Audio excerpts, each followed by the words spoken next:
Inheritance, an Upper Earth novel. Chapter 19, The Siren Song. Tom slept fitfully. In sleep, his eyes were closed. In his dream, they were wide open. He travelled the corridors of an ancient school. Around him, schoolboys milled, on their way to and from lessons. Tom stared at their uniforms, with their grey trousers and white shirts and wine-coloured jumpers. Had he seen them before? There was something or someone here that he must see. This corridor, these stairs, that hall. His feet dictated his direction, while his sluggish mind followed in a fog of half-formed thoughts. He came to a door, its top half filled with a lattice of glass panes. Through it, Tom saw a blackboard and desks, a teacher and his pupils. But something didn't belong there. Tom's eyes came to rest on a figure of pale grey, with half-formed features. A gromlich, that's what it was called. It was waiting. A strident bell rang in 3 short bursts. The boys packed up their books and pens. They streamed towards the door. In the corridor, they joined the river of boys, flowing to the stairs. The gromlich trailed behind a boy with a limp.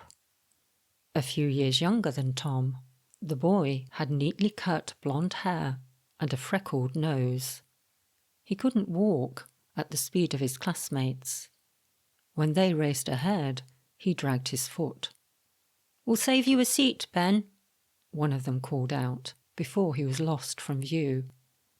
"Yes, sure. See you there," Ben said, more to himself than anyone else, now alone except for his gromlich.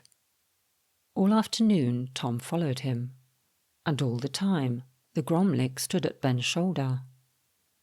By nightfall, the schoolboys found their dormitories. Ben shared a room with 4 other boys. Sleep came quickly to him. When night had claimed sovereignty and only the moaning of the wind could be heard, a noise echoed through the school, a deep rumble. Ben awoke. He stumbled from the bed and limped out of the dormitory. In the corridor outside, wooden tiles stretched away towards a great set of doors. Ben turned right, through a smaller door, and into a bathroom. Tom turned away as the boy went to stand at the urinal. The liquid falling into it made a comforting sound, a normal sound. When it stopped, the silence deepened. Again the rumbling came, louder this time.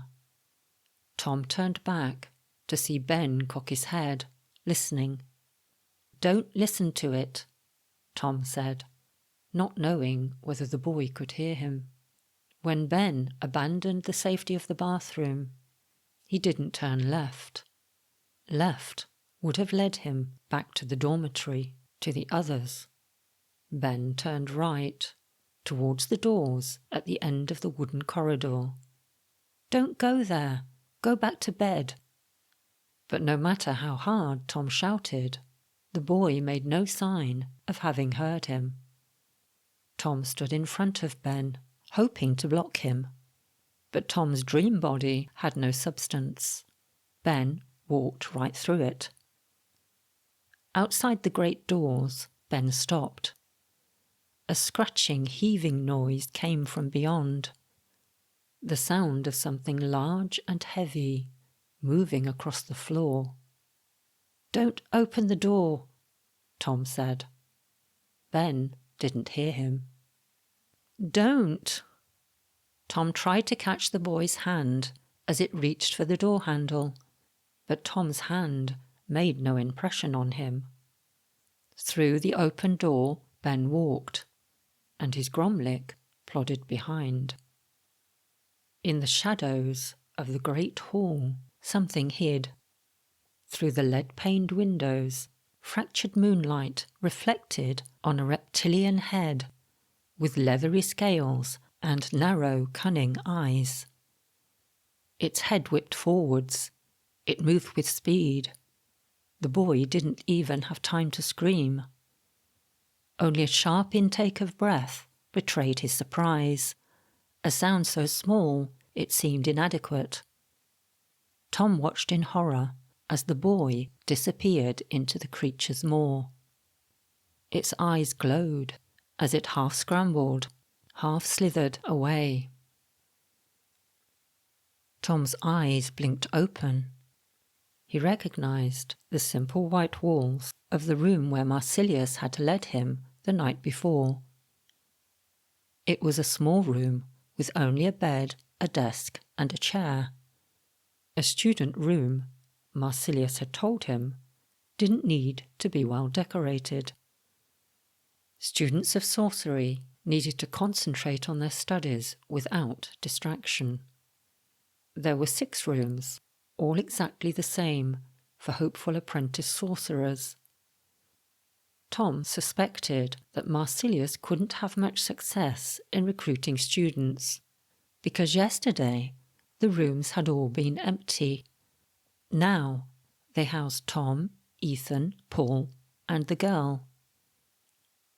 Tom remembered his dream. Was it real? He had a horrible feeling that the boy was the dragon's first kill. I was supposed to stop it. But what had he really done? He'd wasted time down here, when the dragon might already be killing in the real world. Levering himself out of bed, Tom tugged some clothes on. He padded out barefoot, through a narrow corridor into the workshop. Ethan was sitting at the workbench, reading a heavy book. At the other end of the table, Marsilius was grinding something to powder in a stone bowl. As soon as he walked into the room, Tom felt the presence of the stone. Still on the workbench, where they had left it the day before, its whispering seeped into his mind. Tom fought to ignore it, said his good mornings, and sat on a stool next to Ethan. "What's with the book?"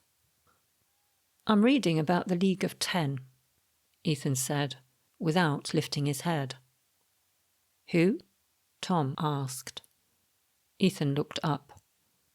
"They're the ones who have all the political clout around here. More important, they're the ones who condemned the girl to fight in the amphitheatre. Or so Marsilius has been explaining to me. I like to know who my enemies are." "So what have you found out?" Tom asked. "Well, it says here that the League of 10 undertake both the governance of the Devil's Cauldron and carry out the Hooded One's work in Upper Earth. That means they travel between the 2 worlds." "So?" The whispers from the stone were dulling Tom's mind to anything else. "It's enough to drive you mad," he thought. He struggled to concentrate on what Ethan was saying. "So, this book is supposedly the history of the League of 10. It's amazing. It's like the flip side of the coin of everything that's happened in our world. Take the Titanic. According to us, it hit an iceberg and sank. End of story. Here, it says one of the League, Farabat the Ice Giant no less, created the iceberg and drove it into the Titanic. I always thought it strange that a ship out in the middle of the ocean could just happen to bump into this whopping great iceberg. And here's another one. The Black Death, according to this version, was down to some member of the League of 10 that breathed pestilence." "It can't be true," said Tom. "They're just trying to claim credit for natural events and accidents. Everyone knows that the bubonic plague was carried by fleas on the back of rats." "Oh, I beg to differ, Tom," Marsilius said, raising his head. I knew Duke Morbus when he was in the League. Pestilence was his gift. We came to know too late that he planned to propagate disease through rats. By the time we destroyed him, the rat was already out of the bag, you might say. Tom gazed at Marsilius. From his appearance, Tom would put him at the same age as his mother, or a bit older. How could he possibly have been alive at the same time as the Black Plague?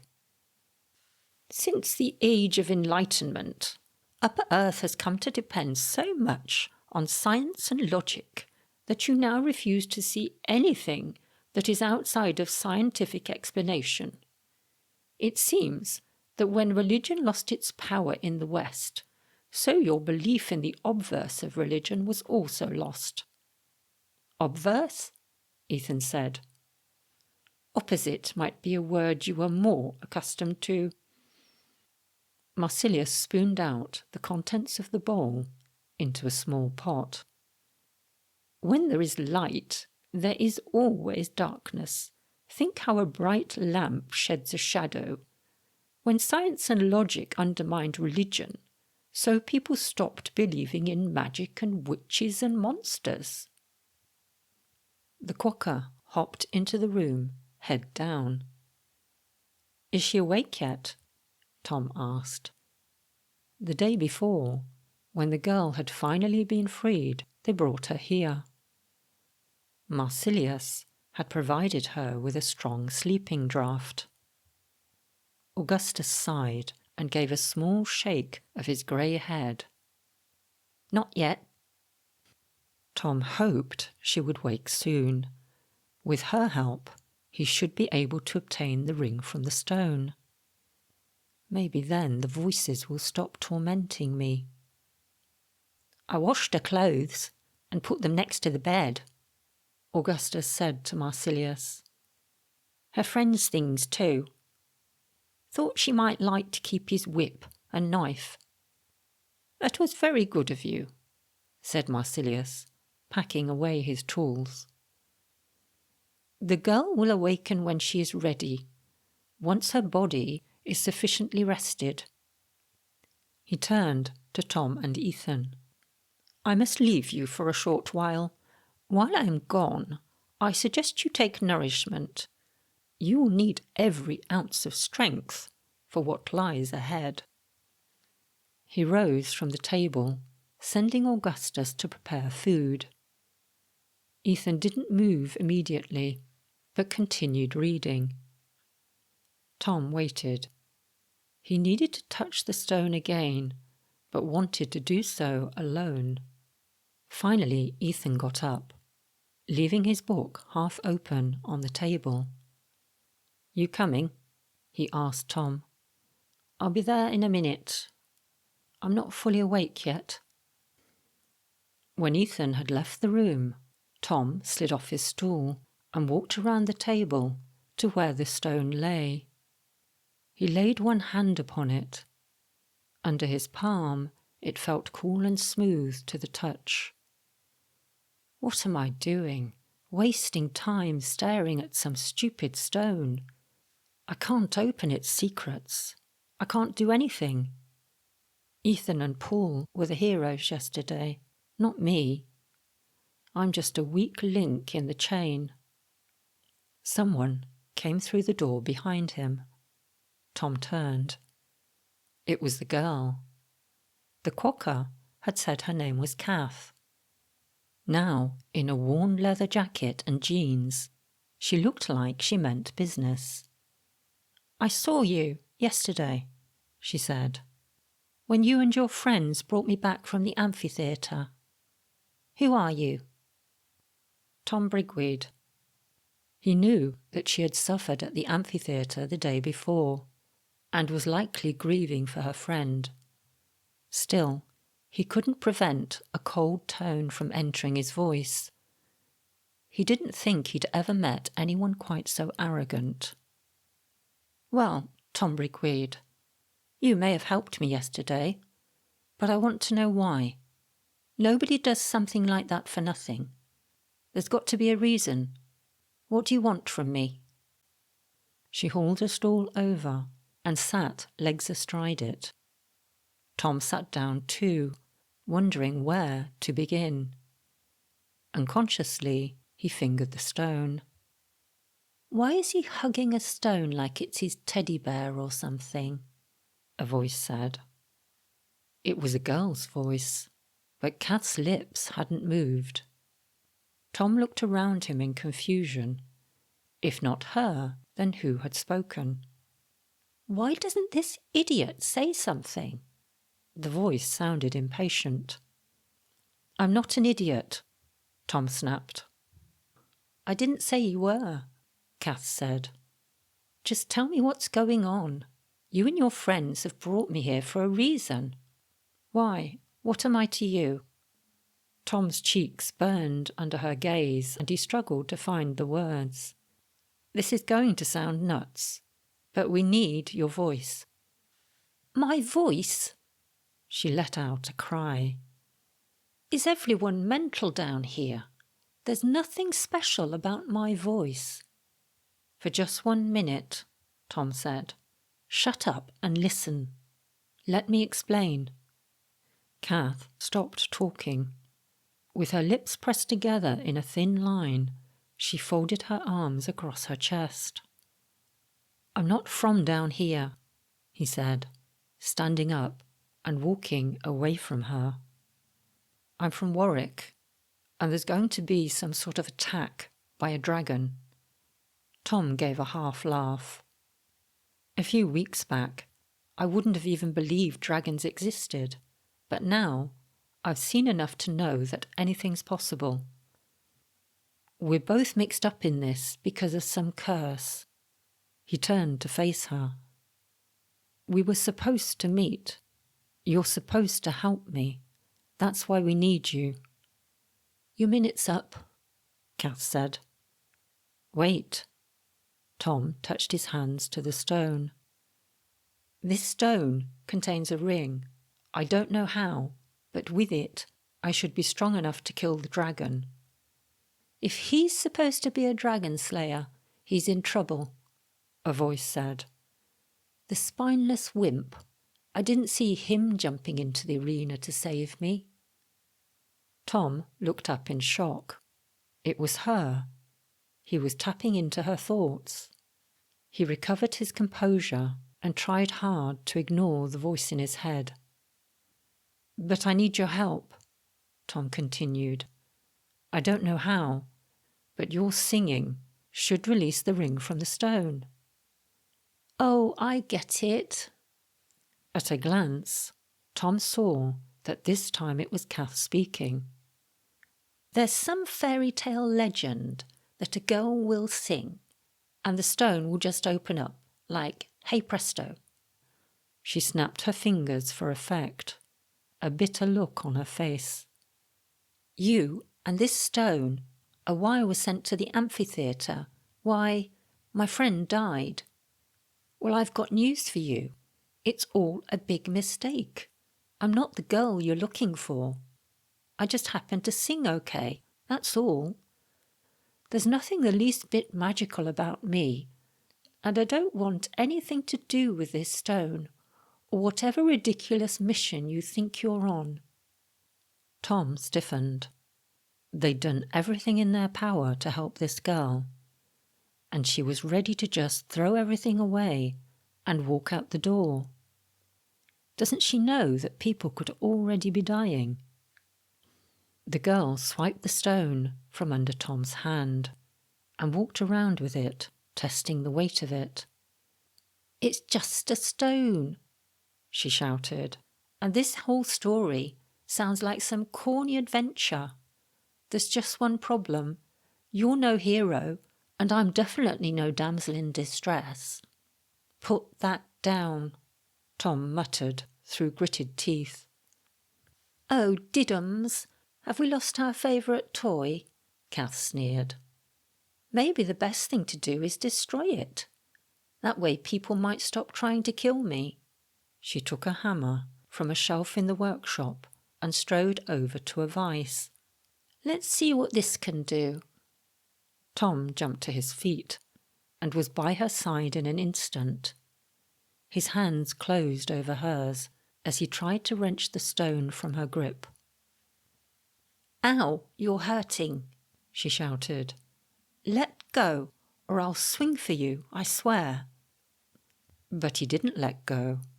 If anything, his grasp became stronger.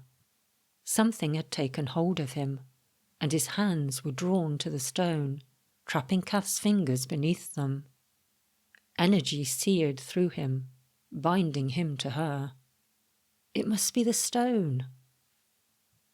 Then he could no longer think, because his mind filled with images. The dragon, children dying, Gromlicks, mothers crying, death, misery, and screaming everywhere. "Stop," Kath sobbed, her eyes wild. "Stop the killing." "You can stop it," Tom screamed at her. "Break the stone. Sing." Tears streaming down her cheeks, she closed her eyes. Her lips moved, but at first he could hear no sound. Then her voice faltered over the first words. Her face grew calm, and her voice grew stronger. At last, her voice filled the air around them. Her music swirled around him like waves, and the images of death floated away like driftwood. Tom sat on a beach, a warm, sun-kissed beach, and felt giggles rising in his throat as the water lapped around him. He crawled towards the water, feeling the strength and beauty of the ocean pulling him, tugging him ever deeper. His father reached for him, hands outstretched, spinning and turning him through the currents. His infant hands let go of his father's fingers. Tom's head plunged beneath the waves, and he swam like a water baby down to the sandy bottom. There, the stone waited like an open oyster shell. His small fingers delved inside for its treasure. Then he kicked towards the surface, swimming towards the sun. When his head broke through the waves, the ocean's song was lost to him. Sadness seeped through him. He wanted to return below, but his father was there, pulling him back towards the shore and the sand. Tom opened his eyes, struck by how quiet it was. He and Kath sat on the floor, facing each other, the stone still held between them. But there was something else, an object in his hand. He opened his fingers, slowly and deliberately, holding his hand between their faces. There, in the centre of his palm, was a ring. Tom slipped the ring onto his finger and held his hand up to the light that filtered through the dirty window panes of Marsilius's workshop. Stars and astral symbols decorated the ring's outer rim. In a ray of sunlight, dust motes floated around it, giving the ring a magical air. Tom thought back to his grandfather's cellar. The engravings on the ring were smaller versions of the carvings on the arch. Now that he was wearing it, the whispering had stopped, but he could still hear the girl thinking, "It's true. It's all true. The legend, the stone, the ring, all of it's true. And I freed the ring from the stone. They were right. I am special." "I think we got off on the wrong foot," Tom said. "Maybe we can start over?" He held out his hand. "I'm Tom." Kath looked at his outstretched hand. "Kath," she said, placing her palm in his.